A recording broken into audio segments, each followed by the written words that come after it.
Hi friends, welcome to my channel. ఈ వీడియోలో soft and స్పాంజీగా ఇడ్లీలు ఎలా ప్రిపేర్ చేసుకోవాలో చూసేద్దాం.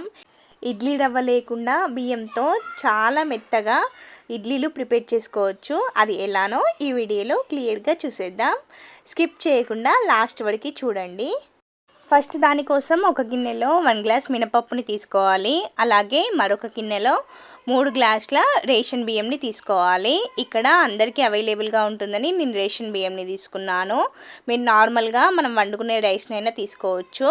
ఇవి రెండింటిని ఒక 2 సార్లు బాగా కడిగి సరిపడా వాటర్ పోసి పెట్టుకోవాలి. ఇప్పుడు ఈ పప్పుని బియ్యాన్ని కనీసం ఒక 5 నుంచి 6 గంటల వరకు బాగా నాననివ్వాలి. 5 గంటల తర్వాత మీకు చూపిస్తున్నాను. చూసారా పప్పు బియ్యం ఎంత బాగా నానాయో. ఇప్పుడు ఇందులో ఉన్న వాటర్ పారబోసుకొని మిక్సీ జార్లోకి మనం నానబెట్టుకున్న పప్పుని యాడ్ చేసుకొని సరిపడా వాటర్ వేసుకుంటూ మెత్తగా గ్రైండ్ చేసుకోవాలి. ఇలా మెత్తగా గ్రైండ్ చేసుకున్నాక దీనిని ఒక పెద్ద గిన్నెలోకి వేసుకుంటున్నాను. ఇప్పుడు ఇదే మిక్సీ జార్లో మనం నానబెట్టుకున్న బియ్యాన్ని కూడా యాడ్ చేసుకొని కాస్త కోర్స్గా గ్రైండ్ చేసుకోవాలి. అంటే మన ఇడ్లీ రవ్వ, ఉప్మా రవ్వ ఉంటుంది కదా, అలా బరకగా గ్రైండ్ చేసుకోవాలి. చూస్తే రవ్వ రవ్వలానే ఉండాలి. ఈ విధంగా గ్రైండ్ చేసుకున్నాక దీనిని కూడా మనం ఇందాక గ్రైండ్ చేసుకున్న దాంట్లోకి వేసుకోవాలి. ఇప్పుడు ఇదే మిక్సీ జార్లోకి మిగిలిన బియ్యంని కూడా వేసుకొని అలాగే వండుకున్న అన్నంని వేసుకోవాలి. అన్నం కాకుండా మీరు కావాలంటే అటుకులని అయినా వేసుకోవచ్చు. ఇలా అన్నం కానీ అటుకులు కానీ వేయడం వల్ల ఈ ఇడ్లీలు మరింత స్మూత్గా వస్తాయి. ఖచ్చితంగా మీరు బియ్యంతో చేస్తే గనక ఇలా అన్నమైనా అటుకులైనా వేసుకొనే చూడండి.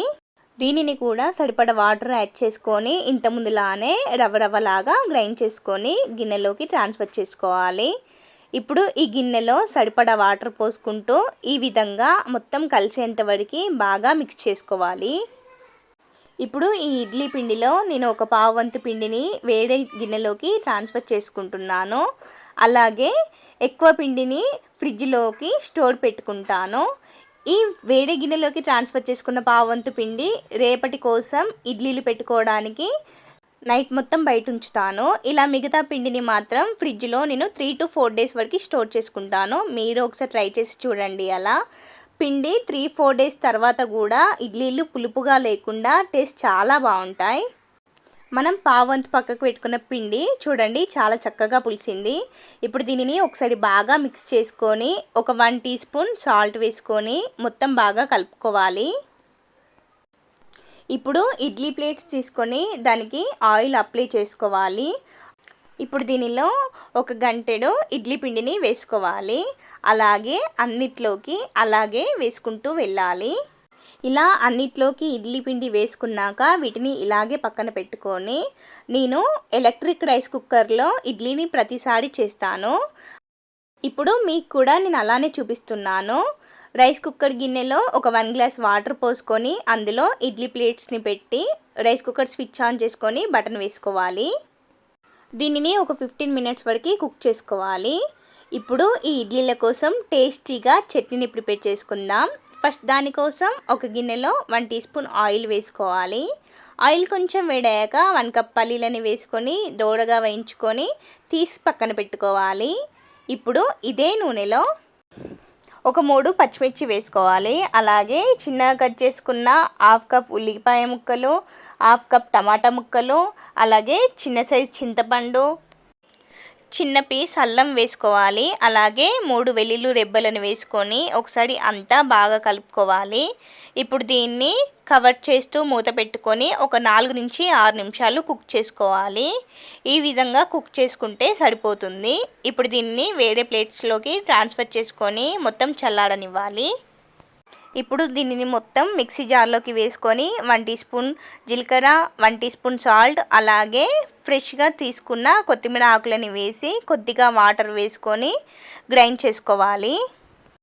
దీనిని వేడి గిన్నెలోకి తీసుకొని సరిపడా వాటర్ పోసుకొని బాగా మిక్స్ చేసుకోవాలి.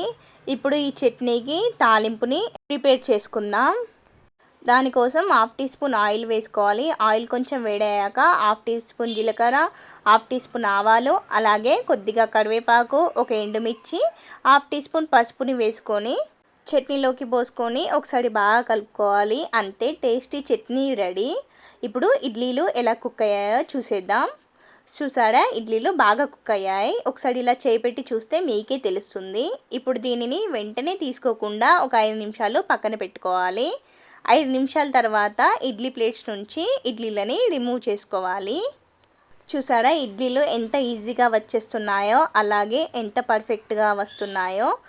చాలా సింపుల్గా సాఫ్ట్ అండ్ స్పాంజీ ఇడ్లీలని కేవలం బియ్యంతో ఇలా ఇంట్లోనే ప్రిపేర్ చేసుకోవచ్చు. దీనికి ఎలాంటి రవ్వ అవసరం లేదు. దీన్ని చట్నీతోని సర్వ్ చేసుకొని తినేస్తే టేస్ట్ చాలా బాగుంటుంది. ఇంకెందుకు ఆలస్యం, ఏమాత్రం లేట్ చేయకుండా ఈ ఇడ్లీలని వెంటనే మీరు కూడా ట్రై చేయండి. ట్రై చేసి ఎలా ఉందో కామెంట్ సెక్షన్లో కామెంట్ చేయండి. ప్లీజ్ సబ్స్క్రైబ్ చేసుకోండి. Thank you for watching.